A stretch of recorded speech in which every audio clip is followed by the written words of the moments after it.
연예계 학폭 논란이 또다시 불거졌는데요. 한 종편 방송사가 제작하는 이 트롯 경연대회에서 출연 중인 이 가수 진달래 씨가 학교폭력 의혹에 휩싸였어요. 근데 이걸 또 빠르게 사실 인정하고 또 사과를 했고 결국에는 프로그램에서 자진 하차할 예정임을 알렸는데 정말 시끄럽죠, 이 사건. 사실 학폭이라는 게 옛날에는 덮여 있었지만 그게 지금 이제 SNS를 통해서 나오고 지금 제가 꼭 말씀드리고 싶은 거는 아이돌의 연예인들, 아이돌 그리고 지금 그 종편에 나오는 프로그램은 모든 국민들이 바라보는 선망의 대상이 맞아요. 되는 거예요. 사실 어떻게 보면 대한민국 슈퍼파워 엘리트인 그 곳에서 과연 학교 다닐 때 사회적 약자를 폭행했다는 거는 저는 개인적으로 용납하기가 좀 어려운데 맞습니다. 어제 어떤 내용이 나왔는가 하면 지금 종편에 나오는 이제 이름 뭐 실명이 나왔으니까 진달래라는 네. 그 가수가 학교 다닐 때 피해 학생에게 폭행을 가하고 그 폭행을 가하는 게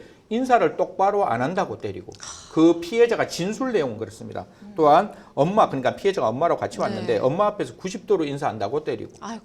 그 다음에 몇 분 내로 오라 그랬는데 뭐 오지 않는다고 폭행하고 사실 이런 부분은 전형적인 학교 폭행의 이제 맞습니다. 폭력의 모습이고 신체 일정 부분을 폭행을 하니까 그 부분이 부었대요. 네. 남이 보면 그 부분을 알 수 있으니까 이제 신체 그러니까 얼굴 부분이 아니라 신체에 있는 부분을 이제 폭행을 하기 시작했고 사실 여성이다 보니까 신체 일정 부분에 폭행을 가하면 사후에 결혼했을 때 좀 문제가 있을 수 있어서 아이들이 그 부분은 좀 때리지 마라라고 이야기했음에도 불구하고 뭐 그 피해자의 주장에 따르면 괜찮다라고 폭행까지 했다라는 점이 만약에 사실이라면 뭐 지금 일정 부분 그 폭행의 정도는 아직 안 밝혀졌지만 네. 폭행을 했다는 부분은 밝혀졌으니까 만약 이렇게까지 폭행했다면 참 씁쓸하다 이런 생각을 지울 수가 없습니다. 그렇습니다.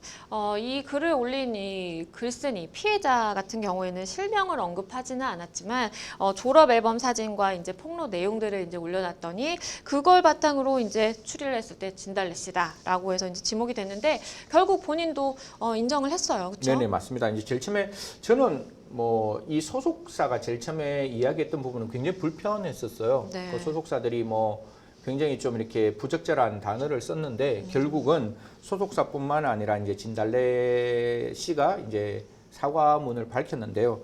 어떻게 말로 시작해야 될지 막막하지만 조심스럽게 사죄의 말씀을 드린다라고 하면서 학창시절 잘못된 행동으로 상처받은 분들께 사죄의 말씀을 드린다. 직접 만나고 사과하는 게 맞지만 지금 그런 어떤 노력을 했지만 그게 수월치 않기 때문에 이렇게 서면으로 사과를 한다라고 이야기하고 뭐 자숙하겠다고 밝히면서 마지막에 엄마가 될 수 있도록 오랜 시간 지난 일이라 할지라도 제가 잘못한 부분에 대해서는 확실히 인정하고 용서를 구하겠다 이렇게 이야기를 했습니다.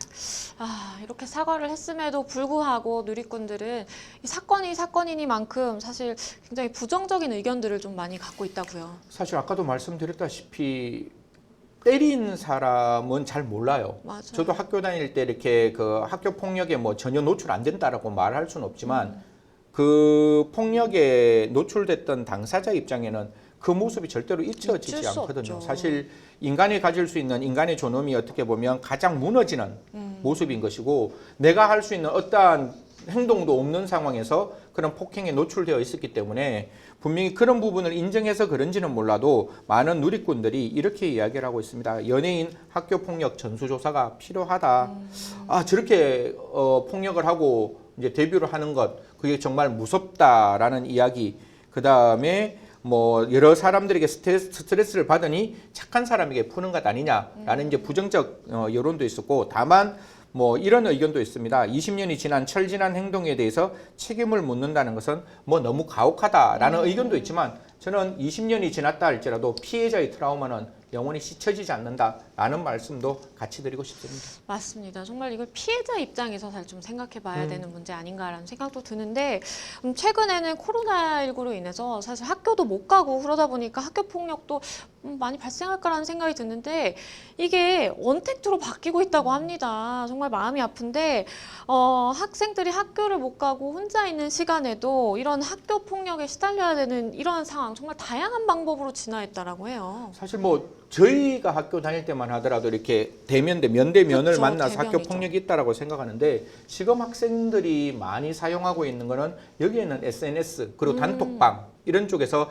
자신들의 의견을 많이 나누고 있는 거예요. 네. 그렇기 때문에 그 안에서 한 사람에게 대한 왕따를 시키는 모습, 우리가 사이버 불링이라고 하는데 맞죠. 그런 부분들이 많이 늘어났기 때문에 사실 그 안에서 일어나고 있는 뭐 언어 폭력, 그 안에서 만들고 있는 집단 따돌림, 그리고 그 안에서 또 이루어지는 학교 폭력, 사이버 폭력 이런 것들이 점차 늘고 있다 이런 이야기를 합니다. 뿐만 아니라 사실 이게 그 사람과 사람이 면대면으로 만나지 않으면 우리가 컴퓨터를 많이 사용하게 되어 있어요. 그렇죠. 그렇기 때문에 아마 이런 부분에 대한 학교 폭력은 더 많이 늘어날 수밖에 없고 꼭 저 시청자 여러분께 말씀드리고 싶은 거는 FBI나 여러 가지 어떤 단체에서 인터넷을 많이 사용하면 많이 사용할수록 인터넷상에서 이루어지고 있는 아동에 대한 성착취라든가 그 다음에 그로부터 어떤 이런 이야기를 많이 한대요. 뭐 메신저로 보내서 내가 이런 행동을 해주면 내가 이 정도의 금액을 주겠다. 사실 그 청소년과 그 다음에 취업 못한 젊은이들에게 그러한 유혹적인 메시지가 오는데요. 이거 전부 다 불법적인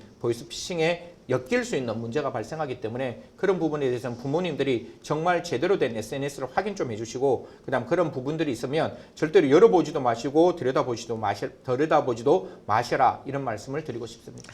네, 정말 학교 폭력 끊이지 않고 계속되고 있다라는 생각이 좀 드는데 이게 굉장히 힘든 부분이 쉽게 말하지 못하고 피해자 입장에서는 또 폭력을 참아내야 되는 그런 좀 아픈 상황과 그리고 가해자는 사실은 성인이 돼서도 더 심한 폭력을 또 누군가에게 저지를 수가 있다는 생각이 들기 때문에 좀 굉장한 심각한 범죄라고 봐야 되는 게 맞잖아요. 사실 이게 가해자와 피해자가 둘 다 처벌받는 것도 중요한데 정말 저는 제대로 된 어떤 치료가 필요하다라고 생각합니다.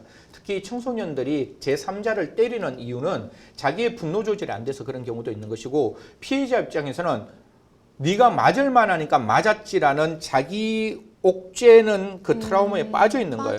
그러다 보면 자기의 자존감도 없어지고 자기의 자존감이 없어지면 정말 세상에서 먼지보다 가벼운 존재라는 생각이 드는 순간 굉장히 위험해질 수가 있는 거거든요. 네. 그래서 방금 전에 나와 있는 그 내용대로 117에 전화하셔도 되고 1388에 전화하셔도 되고 여러 가지 어떤 내용들이 있으니까요. 딱 하나만 좀 기억하셨으면 좋겠습니다. 그런 어떤 국가가 펼치는 손이 있으니까요. 이런 부분을 혼자 끙끙 앓지 마시고 국가에게 그리고 주변인에게 반드시 알려라. 그 알려서 도움을 요청하는 게 분명히 맞다. 그리고 당신이 맞을 수 있는 사람이 절대로 아니다 라는 말씀을 드릴 테니까요. 절대로 폭력 앞에서 무기력하게 있지 마시고 그 폭력에 대응하시는 적극적인 행동을 보이시기를 부탁드리겠습니다. 맞습니다. 학교폭력 상담도 제가 좀 해보다 보면 가해자 입장에서 상담을 받을 때도 있고 피해자 입장에서 상담을 받을 때도 있는데 양쪽이 참 다 마음이 아픈 게 학교폭력 사건인 것 같아요. 네네. 근데 이 사건도 좀 저는 마음이 아프더라고요. 지난해 12월에 고등학생 아들이 동급생에게 스파링을 가장한 학교폭력을 당해서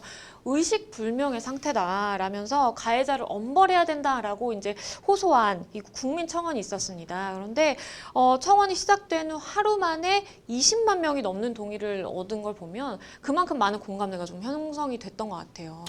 뭐 같이 이제 그런 활동 많이 하잖아요. 학교 폭력 이야기 많이 하는데 저는 이 스파링 사건은 학교 폭력 아닌 것 같아요. 이건 강력 범죄예요. 맞아요. 이게 학교 폭력이라고 이렇게 울타리를 딱 세우면 그 학교 폭력이기 때문에 형법으로 가지 않고 보호 처분으로 갈 수 있는 가능성이 많이 늘어나고 있고 그렇죠. 이 사건도 첫 번째는 전학을 하겠다는 걸로 쉽게 그냥 사건을 정리하겠다는 그 모습이 보여서 지금 2차에 지금 스파링이라는 정말 어떻게 보면 거짓말 스파링이라는 거는 동등한 상태에서 동등한 상태뿐만 아니라 이렇게 그 사각 링에서 네. 레프리라는 심판자가 있어야 되는 맞아요. 것이고 주변에 있는 사람들이 있어서 위험하면 말려줄 수 있어야 되는데 이게 그냥 창고였어요.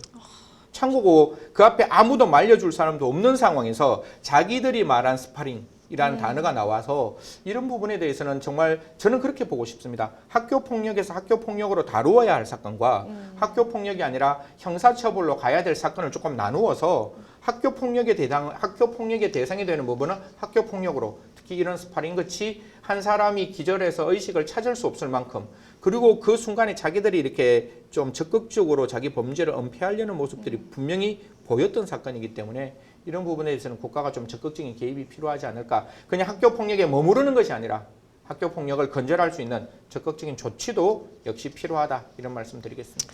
네, 말씀해주신 것처럼 학교 폭력이 사실 미성년자이다 보니까 가볍게 처벌을 받고 끝나는 경우가 사실 많습니다. 말씀을 해주셨는데 사실 이럴 때 늘 나오는 게 있네.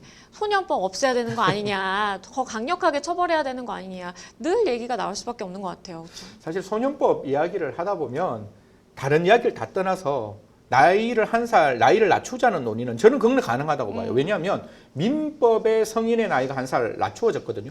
그럼 민법이 기본법이잖아요. 그렇죠. 그러면 그 이외의 나머지 법도 그런 나이들이 낮추어가는 거는 법 통합적 관점에서 전혀 문제가 없다. 그럼 14세에서 13세 정도로 낮추는 거는 필요하다. 이거는 즉시 실행하더라도 아무런 문제가 없다라는 점을 꼭 말씀드리고 싶고, 나이가 낮추어진다고 해서 언제나 보호처분으로 가는 사람이 형사처분으로 완전히 넘어가는 게 아니라, 역시 만약 16세가 범죄를 저질렀을 때 그 16세 범죄가 조금 약하면 보호처분 가고 네. 그 범죄가 좀 강하면 형사처벌 가는 거잖아요. 똑같은 거예요. 이게 13세로 낮추어졌다고 할지라도 무조건 이 사람들을 보호처분이 아니라 다 형사처분으로 가는 게 아니라 역시 형사처분으로 갈 부분과 보호처분으로 갈 부분이 나누어져 있으니까요. 그런 부분들을 조금 국가가 적극적으로 판단하면 된다. 저는 언제나 소년법 이야기할 때마다 선택과 집중이 중요하다. 나이로 자르지 말고 죄질로 잘라야죠. 그쵸. 나쁜 사람은 처벌받고 그다음 보호할 애들은 보호하자. 이게 제가 말하고 싶은 주장입니다. 네, 맞습니다. 학교 폭력 참 마음 씁쓸한 이 주제까지 좀 살펴봤는데요. 데일리 탑 이슈 여기까지고요. 다음 시간에도 이제 따끈따끈한 핫 이슈로 찾아뵙도록 하겠습니다. 지금 여러분은 생생법률쇼 시청하고 계십니다. 정확하고 속 시원한 시청자 무료 법률 상담에서부터 시사, 경제, 문화 등 재밌게 알아보는 시사법률 토크쇼까지 절대 놓칠 수 없는 생생한 법 이야기, 생생법률쇼 지금 함께하고 계십니다.